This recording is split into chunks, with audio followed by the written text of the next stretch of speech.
মানুষের সাথে সৎ ব্যবহার করা, ভালো ব্যবহার করা, ভালো একটা উপদেশ দেওয়া, এইটা আপনার সাদগায়ে জারিয়া। জানেন, তাহলে আমার যারা যাত্রী ওরা আমার ক্লায়েন্ট, রাইট? আমি বাস মালিক বা বাসের ড্রাইভার বা হেল্পার যেই হই না কেন, ওই কাস্টমারের যে ভাড়াটা হচ্ছে ওইখান থেকে মালিক কিন্তু আমাকে বেতন দেয়। মালিক কিন্তু তার ব্যাংকের গচ্ছিত টাকা থেকে আমাকে বেতন দিবে না, বেতন দিবে এই যে যারা যাত্রী তাদের যে ভাড়ার টাকা, সেইখান থেকে সে লোনের টাকাটা পরিশোধ করতেছে, তার স্টাফ চালাচ্ছে, অফিস চালাচ্ছে, তার সবার বেতন ভাতা হচ্ছে, এরা কিন্তু আমার ক্লায়েন্ট। তাই আমি বাসের ড্রাইভার, হেল্পার, কন্ট্রাক্টর বা মালিক যে কেউ হয়, এই ক্লায়েন্টের সাথে আমার খারাপ ব্যবহার করা যাবে?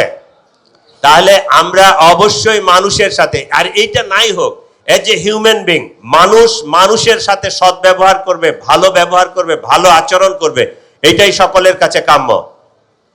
ঠিক আছে? আমরা করব? এই আওয়াজ নাই, দেখছেন? ভালো কথা ভালো লাগে না, করব আমরা। আমরা প্রতিশ্রুতি দিলাম আমরা মানুষের সাথে খারাপ আচরণ করব না, ঠিক আছে? মানুষের সাথে ভালো আচরণ করব। অযথা আমরা কারো ব্যাগ পটলা নিয়ে টানাটানি করব না, এই বাসে ওই বাসে টানাটানি করব না, অযথায় মানুষকে আমরা হয়রানি করব না। সর্বশেষ আমি আর বক্তব্য দিতে চাই না, টার্মিনালে আসে বা রাস্তাঘাটে কেউ যেন অযথা হয়রানি না হয়। মলম পার্টি, ছিনতাই পার্টি, ওই ব্যাগ টানা পার্টি, অনেক সময় মোবাইল চোর টোর থাকে, এইগুলো ওই যে টার্মিনালে ঘোরাফেরা করে, যারা সব সময় এখানে থাকেন, আপনারা চিনেন, জানেন, আপনারা আমাদেরকে হেল্প করবেন, নাম টাম দিবেন, আমাদের সাহায্য নেবেন। পুলিশ সর্বদা আপনার পাশে আছে। আমরা একটা নিরাপদ এবং নিরবিচ্ছিন্ন এই ঈদ যাত্রাটা করার জন্য বদ্ধপরিকর।